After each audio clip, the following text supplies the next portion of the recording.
Hello. नमस्कार, सुप्रभात. नमस्कार. काय बोलताय दोन ओळी? हा, बोलतो जरा.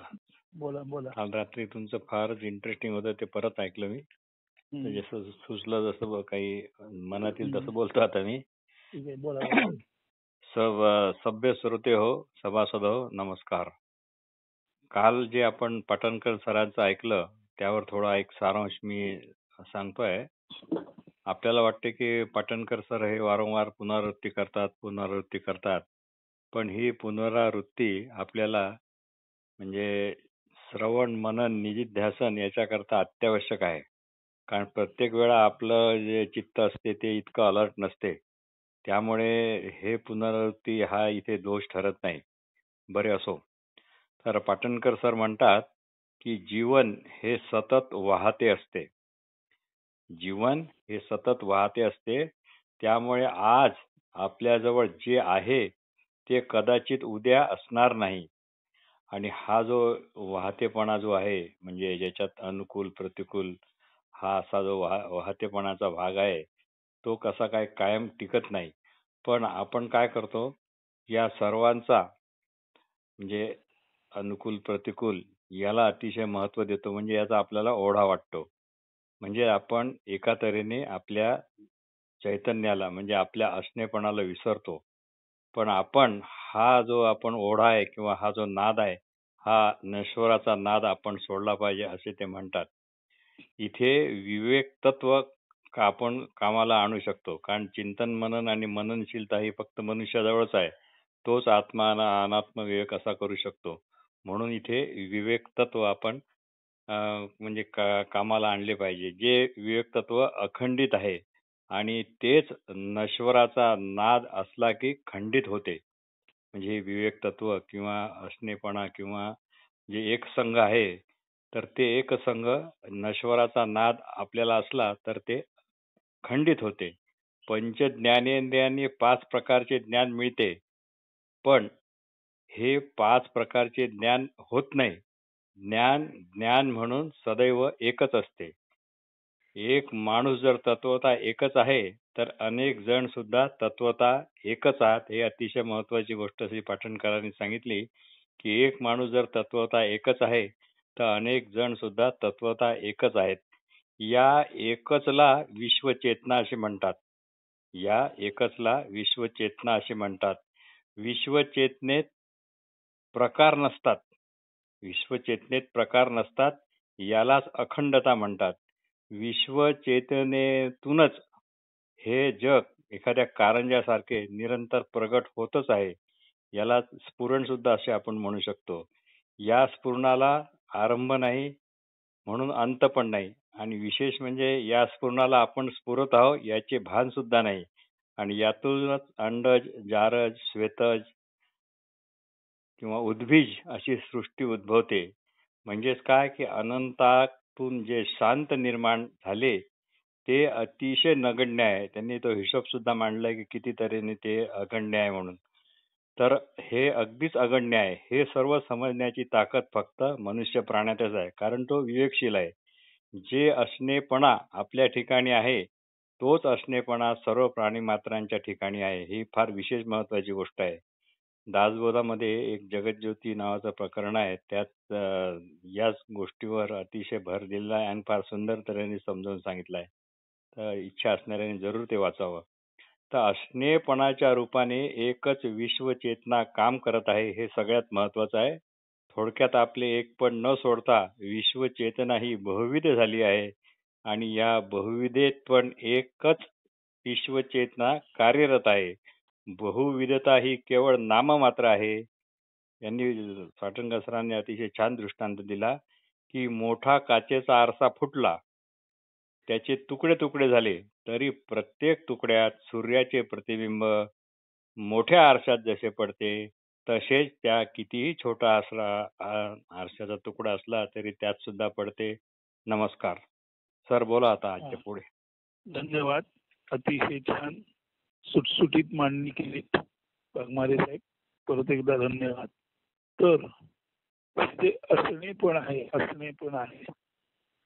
ते वस्तुतः एकच आहे आता बघा समोर बसलेलो आहे, असणे पण अगदी स्थिर दृष्टीने डोळ्यासमोर एकच आहे, परंतु डावीकडे वळलं उजवीकडे वळलं की वस्तू विषय झाडं माडं म्हणून विविध दिसतात.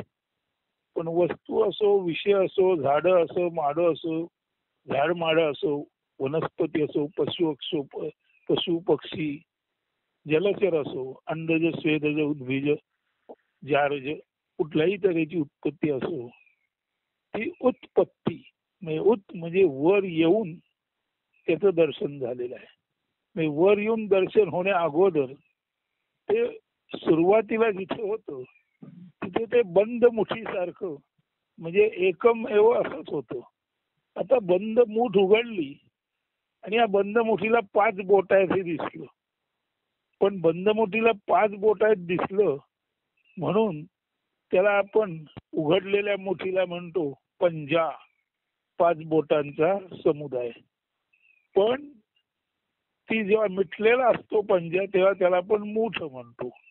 म्हणून हा जो मूळ पुरुष आहे तो अखंड ध्यानामध्ये एक आणि एकच आहे. परंतु त्या अखंड ध्यानामध्ये तोही त्याच्या असणेपणाच्या ध्यानामध्ये एवढा ज्याला निमंजित म्हणतात, म्हणजे एवढा न्हावून निघाला, एवढा चिंब भिजलाय, त्याला माहित नाही की हा जो मूळ असणेपण आहे ते आपल्या असणेपणामध्ये इतकं इतकं इतकं इतकं इतकं दंग झालेलं आहे, इतकं इतकं अकंठ. आता असणेपणाला कंठ म्हणजे एवढंच समजा पूर्ण बुडालेलं आहे. असणेपणात असणेपणी पूर्ण बुडालेलं आहे आणि त्या बुडालेल्या असणेपणातच त्याचंही एक अखंड चिंतन ध्यान चालू आहे.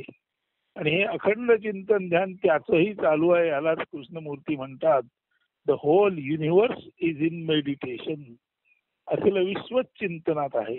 या अखिल विश्वच चिंतनात आहे म्हणजे हे असणे पण सुषुप्त रूपाने ही चेतना अप्रकट रूपाने अव्यक्त रूपाने अखंड चिंतनात होती.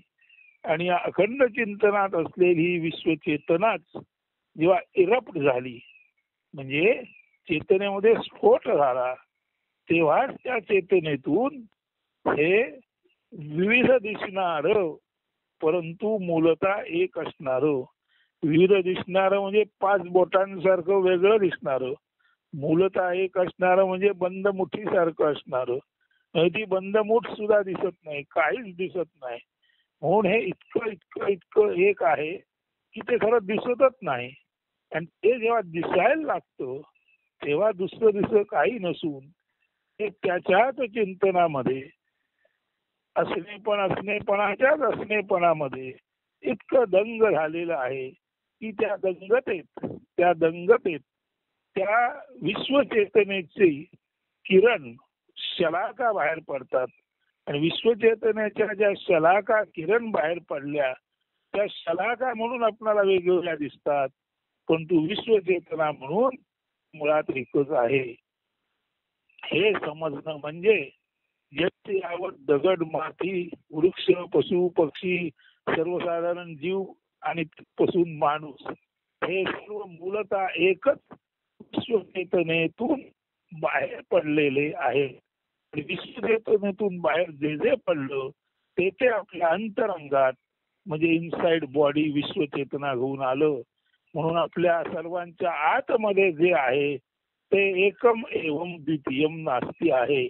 आणि बाहेर जे आहे ते खोळ आहे, ते सोंग आहे, हे नाटक आहे.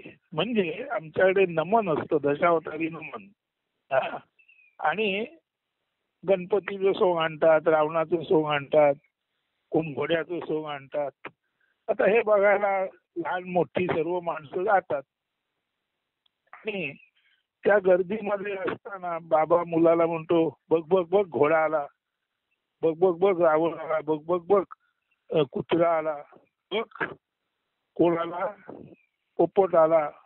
वेगवेगळे ती सोंग होऊन येतात. आता तो मुलगा योगायोगाने जन्मजात ज्ञानी असतो. तो बाबाला म्हणतो, तुम्हीच म्हणता ना बाबा, आपण सर्व मुखवटे आहोत, सोंग आहोत, आतमध्ये एकच तत्व आहे. मग तुम्हालाच कळत नाही? घोड्याचं तोंड लावलं, वाघाचं तोंड लावलं, सिंहाचं तोंड लावलं, हत्तीची सोंड लावली किंवा अजून काय काय घेऊन काय काय केलं तरी आतमध्ये एकच माणूस आहे ना. म्हणजे सर्व लाकडी सोंगाच्यात एकच माणूस आहे. तसंच सर्व कातडी सोंगाच्या आत एकच असणे पण दिव्यत्व आहे. आता त्या मुलाने आपल्या बाबाला त्या लहान वयात तो धडा दिला.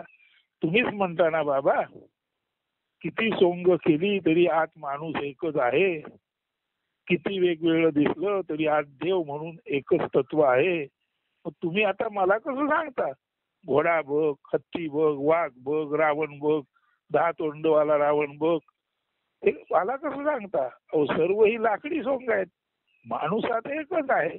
आणि सर्व माणसं, सर्व जीव ही कातडी पांघरलेली सोंग आहेत. आतमध्ये तत्व, डिव्हिनिटी, दिव्यत्व एकच आहे, असं तो मुलगा बाबाला सांगतो. तर अशी काही काही प्रज्ञावान मुलं जन्मजातच हे अद्वैत, खरं अद्वय म्हणजे एकच आहे, दुसरं इथं काही नाही, फक्त चैतन्याचा फुलोरा आहे आणि चैतन्य म्हणून एकच आहे. त्याला स्वामी स्वरूपानंद म्हणतात. देव भक्त असे द्वैत अद्वयत्व न खंडिता, दाखवी देव देवेशा, प्रार्थना ही तुला आता देव देवेशा. म्हणजे हे सर्वेश्वर आत्मदेवा, हे सर्वेश्वर चैतन्य देवा, देव आणि भक्त हे द्वैत दिसायला आहे, परंतु देव असो भक्त असो, भक्ताच्या आत देव आहे, भक्ताच्या आत देव आहे आणि देवाच्या बाहेर भक्त आहे. देवातून भक्त जन्माला आला, भक्तातून देव जन्माला आला. म्हणजे कसं, मी तव पोटी तू मज ओठी, मी तुझं झालो तू मज होसी. अरे परमेश्वरा, तुझ्या पोटातून मी आलो, पण तुझं नाम संकीर्तन माझ्या ओटातून आलं. तू मला जन्म देतोस आणि मी तुला जन्म देतो. मी तुझ्या पोटातून आलो आणि तू माझ्या पोटात आहेस. माझ्या अंतरंगात देव आहे आणि देवाच्या अंतरंगात जीव आहे. म्हणून देवाच्या अंतरंगातली गोष्ट बाहेर आली थोड्याफार प्रमाणात, तेव्हा देवाच्या अंतरंगातले हे सर्व जीव जंतू, चतुर्योनीतील सर्व सृष्टी जन्माला आली. देवाच्या अंतरंगातून जर जीव जन्माला आले तर देवाच्या आतून जे जीव जन्माला येतात त्यांच्यात देवच असणार. म्हणून देव आणि भक्त असं जरी द्वैत दिसलं तरी त्यामध्ये अद्वैत्व आहे. त्याचा मूळ धागा एकच आहे. मी तव पोटी तू मम ओठी, मी तुझ्या पोटातून आलो आणि माझ्या ओटातून तू गुणगान रूपाने आलास. म्हणून देवाच्या त्या जे मूळ बिंग आहे, मूळ असणे पण आहे, त्याच्या स्फोटातून असणेपणच अनेक प्रकारे व्यक्त झाले. परंतु असणेपणाची व्यक्तता अनेक तऱ्हेची असली तरी त्या असणेपणाचं मूळ असणेपण जसं आहे तसं इंटॅक्ट आहे. म्हणजे एकच गोष्ट विभाजित झाली तरी विभाजित झालेल्या प्रत्येक गोष्टीत मूलतः ती एकच गोष्ट असते.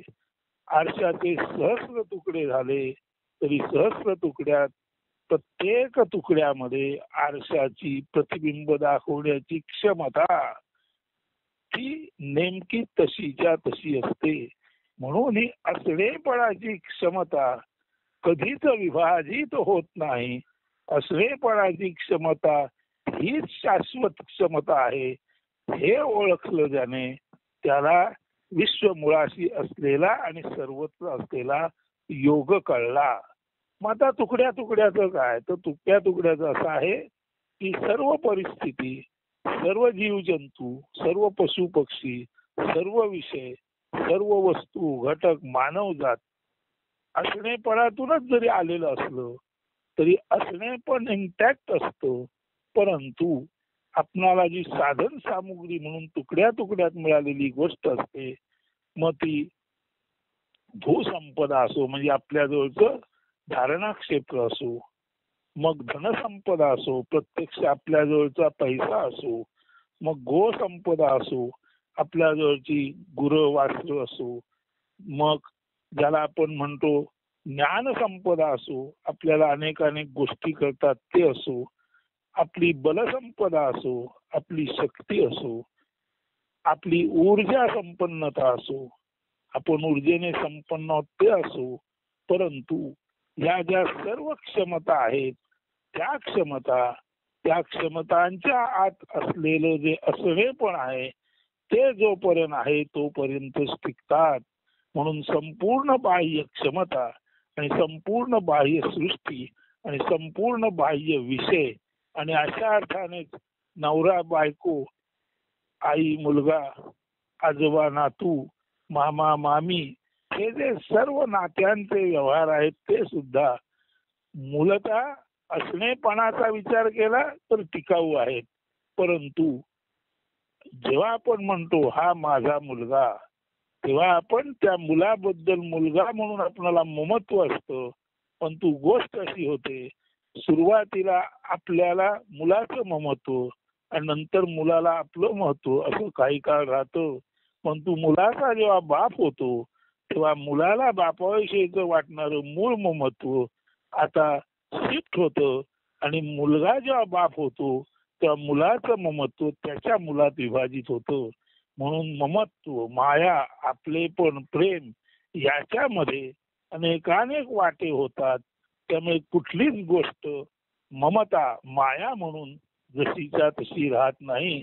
नवे नवरा बायको अत्यंत म्हातारी झाल्यानंतर जर एखादा रुग्णशय्येवर त्यातील असेल आणि दुसरं जे त्याचा पार्टनर आहे, त्याचा जो भागीदार आहे तोही क्षीण झालेला असेल तर क्षीण भागीदाराला वाटतं मला माझंच होत नाही, मी माझ्यासह आलेला जो नवरा आहे किंवा माझी जी पत्नी आहे तिथं मी कसं काय करू शकणार.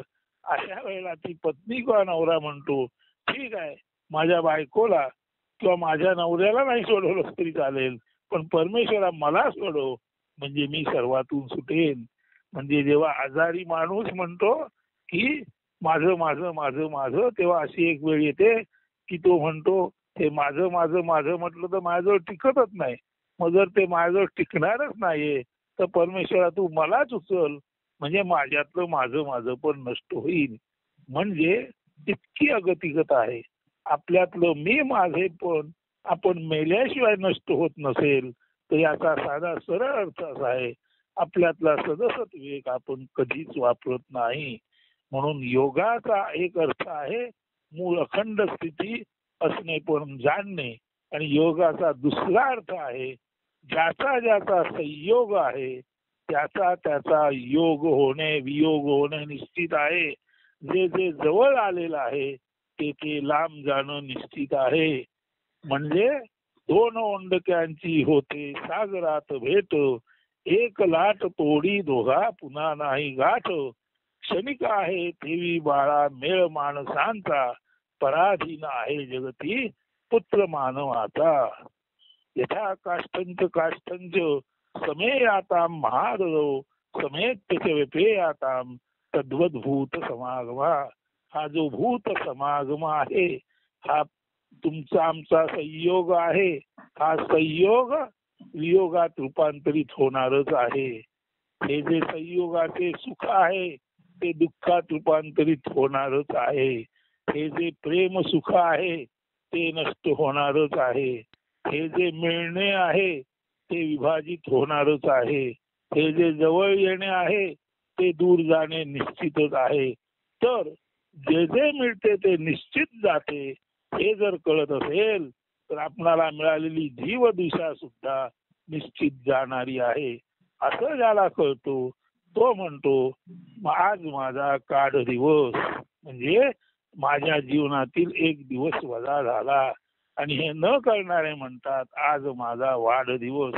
माणसाची वाढ होते याचा अर्थ काय? माणसाची वाढ होते याचा अर्थ तो शिशु बाल झाल्यानंतर आपण युवा, युवक, प्रौढ, गृहस्थ, वृद्ध आणि शेवटी गेला अशी स्थिती. वाढ होणं म्हणजे काय? वाढ होणं याचा अर्थ बीज पडल्यानंतर त्याचं वृक्षात रूपांतर होणं, त्याला फळ धरणं, ते समृद्ध होणं आणि एकदा बीजाने फळ देऊन त्याची फळ समृद्धता त्याच्या शिखरावर गेली की झाड म्हणून नष्ट होणं. म्हणून बीजाचं झाड होणं एका दृष्टीने वाढणं आहे, एका दृष्टीने सुखफलदायी आहे. परंतु ती सुखफलदायी गोष्ट ती सुद्धा शाश्वत नसते, कारण फल देणारा वृक्षच नाहीसा होतो. तशा अर्थाने वाढदिवस हा प्रगत होण्याच्या दृष्टीने आनंददायी असला तरी जीवनाच्या दृष्टीने पाहता वाढदिवसामध्ये आपण एका पातळीवर वाढत असतो आणि आयुष्याच्या पातळीवर आपला एक एक दिवस घटत असतो. मग वाढदिवसाकडे जो माणूस सदसत विवेकाची वाढ म्हणून पाहत असेल तो माणूस निश्चित ज्ञानी आहे. परंतु दिवस वाढतायत, वय वाढतायत, सदसत विवेकाचा पत्ताच नाही. अशा वेळेला मात्र वाढदिवस म्हणजे काढ दिवस आहे. आपण वाढत नाही, आपलं जीवन घट्ट. हे ज्याला कळतं सर्व काही क्षणाक्षणाने नष्ट होतंय, सर्व काही कणाकणाने एकत्रित आलं तरी कणाकणाने एकत्रित आलेलं क्षणाक्षणाने नष्ट होतंय. मग कणाकणाने एकत्रित आलेलं क्षणाक्षणाने नष्ट होत आहे.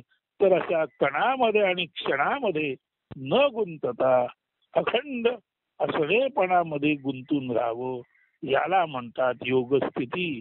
म्हणून योग जाणणाऱ्याला वियोग समजला पाहिजे, सुख मागणाऱ्याला दुःख समजलं पाहिजे, एकत्वाला भिन्नत्व समजलं पाहिजे, संयोगाला वियोग समजला पाहिजे, वाढणाऱ्याला नष्ट होणं समजलं पाहिजे.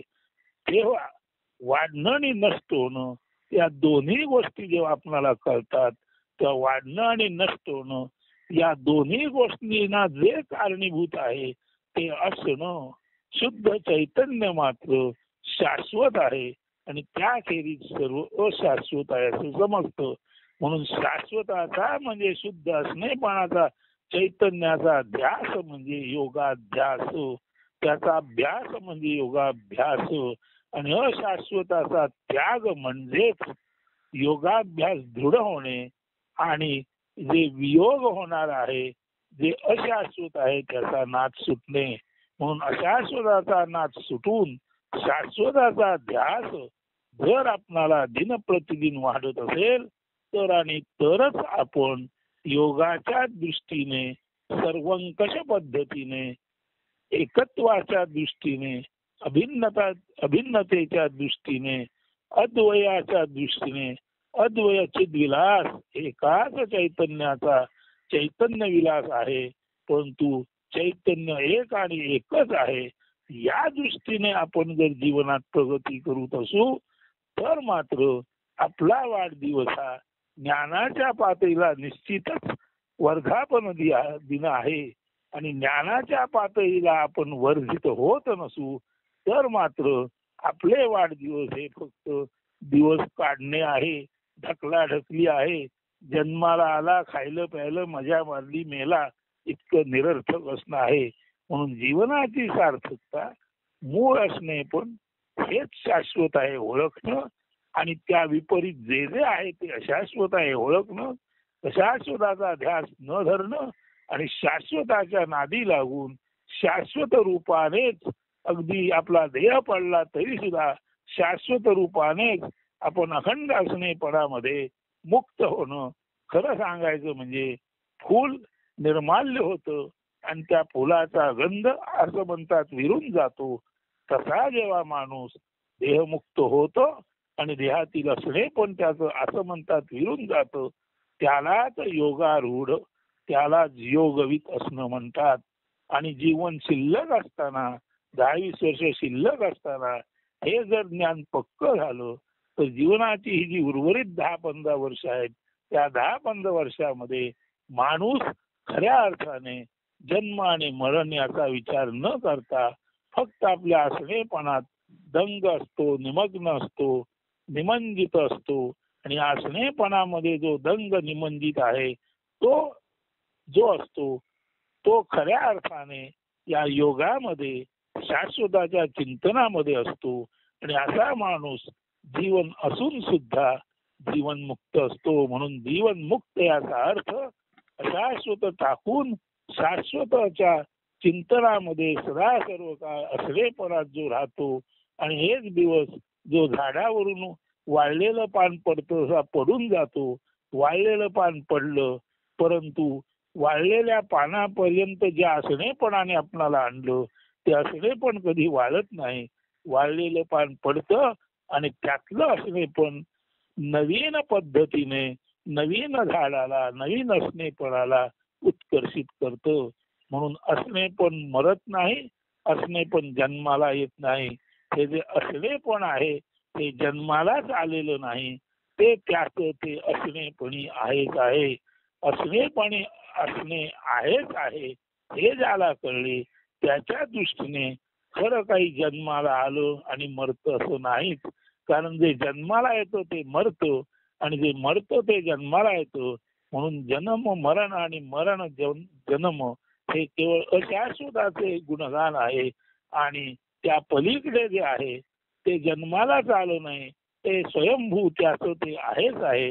असं स्वयंभू त्याचं ते असतं त्यालाच योग, त्यालाच अखंड योग म्हणतात, त्यालाच अखंड असणे पण म्हणतात. असं आपलं अखंड असणे पण अखंड योग ज्याला कळला त्याच्या दृष्टीने इथे काही जन्मालाच आले नाही, त्यामुळे ते मरण्याचा प्रश्न नाही. इथे काही जन्मालाच आले नाही म्हणून ते मिळण्याचा आणि घालवण्याचाही प्रश्न नाही. इथे जे आहे ते आहे. आणि त्या असणेपणातच जो असणेपणी राहतो तो जीवन असून सुद्धा खऱ्या अर्थाने मृत्यूचा नव्हे, जीवन असून सुद्धा तो जीवनाबाहेर असणेपणाचा आनंद येतो. तो देहात असून सुद्धा तो विश्वात आपल्या असणेपणाचा अनुभव घेतो. म्हणून जो देहात आणि विश्वात एकत्वाने असणेपणाचा अनुभव घेतो तोच खरा विश्वंभर योग साधलेला योगविद असतो.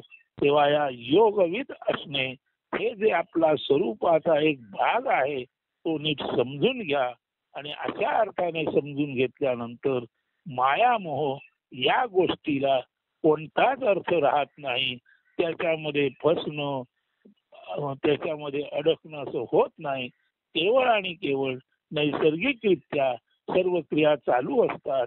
नैसर्गिकरित्या श्वास चालू असतो.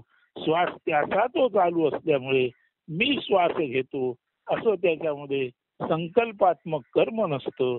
त्या कुठलाही संकल्प विकल्प न असता असणेपणात असणं हेच म्हणजे खऱ्या अर्थाने देहात आणि देहबाह्य सुद्धा फक्त असणेपणी असणं आहे. अशा वेळी देहामध्ये असून सुद्धा देहबाह्य असणं म्हणजे सर्वात मी राही सर्व माझ्यात जी पाही सर्वत्र मी असणेपणा म्हणून आहे. आणि तो शाश्वत आहे. अन्य सर्व गोष्टी या देखावा आहेत, भास आहे, सोंग आहे. सबब त्याच्याशी माझा दुरान्वयानेही संबंध नाही. मग आता हे निसर्गता जे शरीर प्राप्त झालं आहे ते निसर्गता शरीर प्राप्त झालेलं आहे. निसर्गता शरीराच्या आत असणेपणाची ज्योती म्हणून मी जाऊन बसलेलो आहे. ते शरीर त्याचं ते पडेल. कारण माझ्या दृष्टीने आत आणि बाहेर असं काही नाही.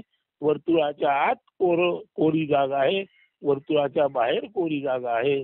देहाच्या आत मोकळीक आहे आणि देहाबाहेर मोकळीक आहे. मग देह म्हणजे एक काल्पनिक वक्राकार वर्तुळ आहे. आणि या वर्तुळाला लांबी रुंदी खोली आहे. ही खोली ज्ञानाची खोली आहे. त्या ज्ञानाच्या खोलीचा उंचीचा सदसत विवेकाचा वापर करून मी वर्तुळ नाही, माझ्यामध्ये आत बाहेर काही नाही, फक्त कोरेपण निष्कलंक असणे पण येथे आहे. बाकी इथे काही नाहीच. सबब मायामोहाचा प्रश्नच नाही, इच्छेचा प्रश्न नाही, अपेक्षेचा प्रश्न नाही.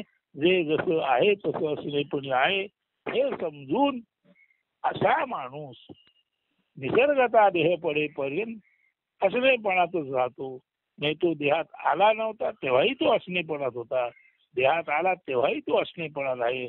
असं असणे पण ज्याने कधीच सोडलं नाही तो खरा खुरा योगविद, योग जाणणारा नव्हे योगावर त्या अखंडावस्थेत आरूढ झालेला तोच खरा खुरा योगारूढ. आता हे योगविद, योगारूढ, आता यापुढे आपलं जे आत्महित आहे, आत्मरूप आहे, त्याचा विचार उद्यापासून आपण सुरू करू. योग, योगारूढ, माया, शाश्वत, अशाश्वत याबद्दलच्या ह्या सर्व गोष्टी आज पूर्ण झाल्या. आता अजून 2च गोष्टी सांगतो. मग जर आपण केवळ असणेपणाने आहोत तर आपण असणेपणाने आहोत याचा सतत ध्यास, याचं सतत भजन करणं म्हणजेच असणेपणाचे भजन, म्हणजेच भक्तियोग. असणेपणा सोडून इथे काही नाही. इथे आहे ते फक्त शाश्वत असणेपण आहे. आणि अशाश्वत आहे नाही म्हणण्यात अर्थच नाही. कारण ते आहे म्हणावं तोपर्यंत ते नाही रूपांतर होतं, नाही म्हणावं तोपर्यंत नवीन काहीतरी जन्माला येतं. म्हणजे टिकत नाही. त्याचा विचार न करता असणेपणाचं ध्यास, चिंतन, भजन म्हणजेच आपल्या योगावस्थेमध्ये, अखंड अवस्थेमध्ये राहणे, यालाच भक्ती म्हणतात. ही भक्ती हीच सर्वश्रेष्ठ भक्ती आहे. अन्य काही करायचे नाही. तेच ते ज्ञान आहे. आणि अखंडावस्थेत राहणे, फक्त अखंडावस्थेच चिंतन, मनन, निधिध्यासन करीत राहणे ही भक्ती. हेच असं असणं, राहणं हे कर्म पण आहे. आणि असं राहणं हेच योग्य आहे, हे ज्ञान पण आहे. म्हणून जो योगारूढ झाला त्याला योगामध्येच भक्ती आहे, त्याला योगामध्येच ज्ञान आहे, आणि त्याला योगामध्येच कर्म आहे. म्हणजे ज्ञान, कर्म, भक्ती या 3ही गोष्टी एका असणेपणातच सामावलेल्या आहेत. आणि या अशा असणेपणात ज्ञान, कर्म, भक्ती सामावलेल्या आहेत. हे गुह्य ज्याला कळलं त्यालाच ज्ञान, भक्ती, कर्म हे गुह्य पद्धतीने केवळ असणेपणात योगामध्येच सामावलेला आहे कळतं. तेव्हाच तो खऱ्या खुऱ्या अर्थाने राजयोगी असतो. राजयोगी, राज आणि वैय. असणेपणातच ज्ञान, भक्ती, कर्म ही त्रिशाखीय वाटणारी परंतु मुळात एकच असलेली असणेपणाची क्षमता जी आहे ती ज्याने जाणलं त्याच्या दृष्टीने ज्ञानयोग, कर्मयोग, भक्तियोग हा दुसरा तिसरा काही नसून असणेपणा हाच तो राजयोग, श्रेष्ठ योग आहे. आणि हाच तो गुह्य योग आहे. म्हणून जो योगविद आहे तो योगारूढ आहे. जो योगारूढ आहे त्याला ध्यानयोग, भक्तियोग, कर्मयोग अनायसे साधलेला आहे. आणि हे ज्याला अनायसे साधतो तो खऱ्या खुऱ्या अर्थाने योगारूढ आहे, तो राजयोगी आहे. सर्वात फर्स्ट अँड फायनल जी गोष्ट आहे ती जो जाणतो तोच राजयोगी आहे. तो राजयोग म्हणजे सुद्धा केवळ असणेपणा, असणेपणा, असणेपणा. त्याचं ज्ञान म्हणजे ज्ञानयोग, त्याचा निधिध्यास म्हणजे भक्तियोग, हे सर्व आचरण म्हणजे कर्मयोग, आणि हे सर्व इथून तिथून एकम एव द्वितीयम नास्ती हे कळणं म्हणजे राजयोग, सर्वश्रेष्ठ राजयोग. म्हणून योगविद आहे, योगारूढ आहे, त्याला ज्ञान, कर्म, भक्ती आणि राजयोग अनायसे प्राप्त होतात. हे समजून घ्या. चिंतनात राहा, निशिदिन ध्यासात राहा. जे आपलं आहे ते आपल्यापासून कधी दूर जाऊ शकत नाही. केवळ आणि केवळ आपल्यातील सरसत विवेकाकडे जर आपण लक्ष दिलं तर आपलं हे आपलेपणी कायम आपल्याजवळ राहणार. आणि जे आपल्यापासून दूर जातं ते आपलं कधी नसतंच. त्याचा नाद एकदाच टाका आणि मुक्त व्हा, जीवन मुक्त व्हा. धन्यवाद. अस्तु.